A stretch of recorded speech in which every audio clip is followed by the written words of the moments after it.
Halo, selamat malam, salam dan bahagia. Perkenalkan, nama saya Marianus Rengu, NIM 2019 009 089 dari Prodi Agroteknologi. Pada kesempatan ini saya akan mempresentasikan makalah seminar agroteknologi yang berjudul Pengaruh Jenis Mulsa Organik Terhadap Pertumbuhan dan Produksi Tanaman Tomat. Yang pertama, pendahuluan latar belakang. Tanaman tomat adalah golongan sayuran buah semusim yang berbentuk perdu. Buah tomat mengandung serat, bioflavonoid, prein, lemak, kolin, asam folat, asam malat, dan saponin yang bermanfaat bagi kesehatan manusia. Selain itu, buah tomat dijadikan bahan dasar makanan seperti sari buah dan saus tomat. Tomat Lycopersicum esculentum Mill merupakan tanaman hortikultura yang tergolong tanaman semusim. Tanaman tomat berbentuk perdu dan termasuk ke dalam famili Solanaceae. Buah tomat sering disajikan bersama dengan makanan pokok ataupun dikonsumsi tersendiri sehingga merupakan komoditi pertanian yang selalu dicari oleh masyarakat. Buah tomat merupakan sumber vitamin dan mineral bagi tubuh manusia. Bahkan tomat juga dapat digunakan sebagai bahan dasar kosmetik atau obat-obatan.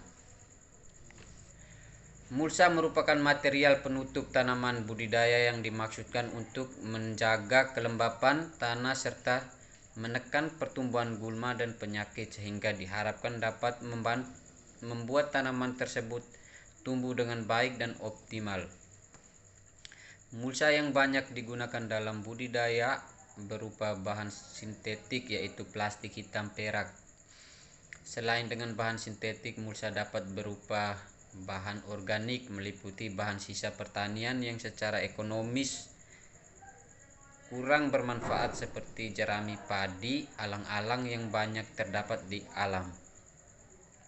Pengaruh mulsa dapat memperbaiki kondisi ekologi tanah, diantaranya fluktuasi kelembapan dan suhu tanah yang berpengaruh terhadap pertumbuhan vegetatif tanaman yang peka terhadap perubahan suhu.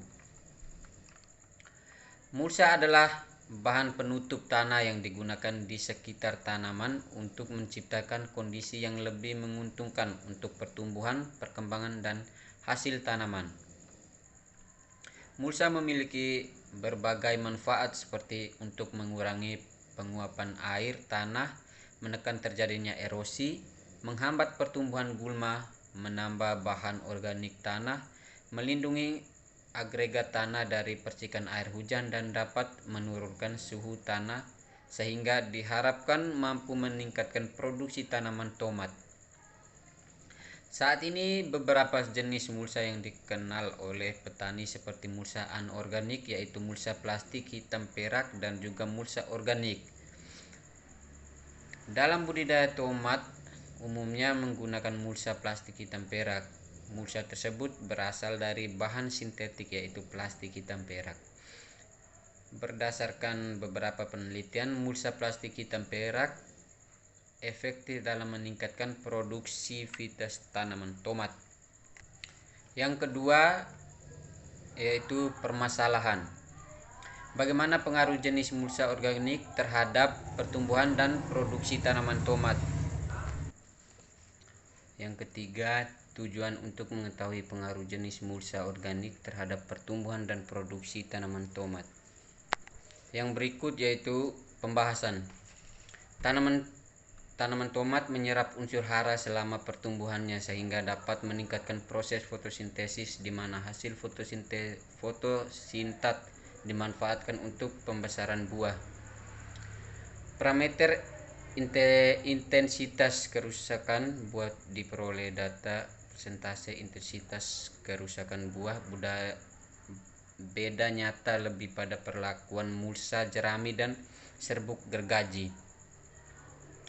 Penggunaan mulsa jerami padi yang digunakan dapat menjaga kelembapan bagi tanah yang bertujuan agar tanaman dapat memanfaatkan air yang tersedia dalam tanah untuk proses fotosintesis dalam menghasilkan asimilat berupa energi bagi tanaman.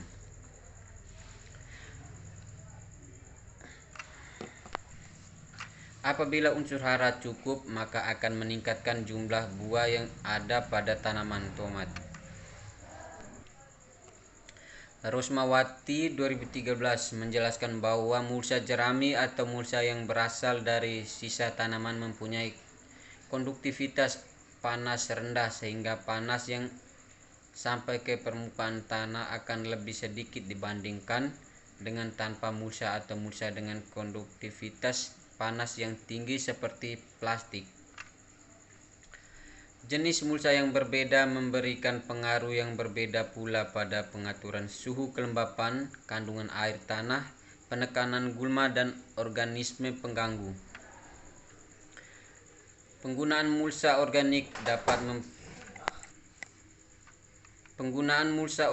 dapat memperbaiki sifat fisik, kimia dan biologi tanah yang akan mempermudah penyediaan unsur-unsur hara yang dibutuhkan tanaman untuk pembentukan dan perkembangan buah. Pemberian mulsa jerami secara signifikan meningkatkan fosfor tersedia dan kalium dalam tanah.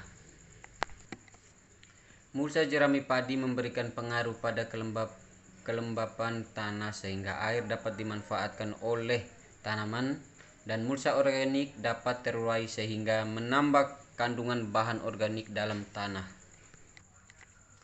Rosmawati 2013 menjelaskan bahwa mulsa jerami atau mulsa yang berasal dari sisa tanaman mempunyai konduktivitas panas rendah sehingga panas yang sampai ke permukaan tanah akan lebih sedikit dibandingkan dengan tanpa mulsa atau mulsa dengan konduktivitas panas yang tinggi seperti plastik. Jenis mulsa yang berbeda memberikan pengaruh yang berbeda pula pada pengaturan suhu kelembapan, kandungan air tanah, penekanan gulma dan organisme pengganggu. Mulsa jerami padi dapat meningkatkan hasil tanaman tomat. Hal ini disebabkan karena penggunaan mulsa dapat mempertahankan kelembapan dan mengurangi suhu tanah serta dapat menekan pertumbuhan gulma sehingga memperkecil persaingan unsur hara. Perlakuan pemulsaan jerami yang cukup dapat menekan keberadaan gulma tanpa mengganggu pertumbuhan vegetatif tanaman. Widyasari DKK 2011. Yang berikut kesimpulan dan saran. Kesimpulan: mulsa organik jerami padi dapat meningkatkan hasil produktivitas pada tanaman tomat. Penggunaan mulsa dapat mempertahankan kelembapan dan mengurangi suhu tanah serta dapat menekan pertumbuhan gulma sehingga memperkecil persaingan unsur hara. Penggunaan mulsa organik sangat bagus untuk menunjang laju pertumbuhan pada tanaman tomat. Saran yang dapat penulis sampaikan adalah perlu adanya penelitian lanjutan mengenai penggunaan mulsa organik yang berbeda. Perlu variasi perlakuan macam mulsa yang belum banyak digunakan untuk mendapatkan inovasi bagi pertanian. Demikian presentasi dari saya. Saya ucapkan terima kasih. Mohon maaf apabila ada tutur atau kata yang salah. Salam.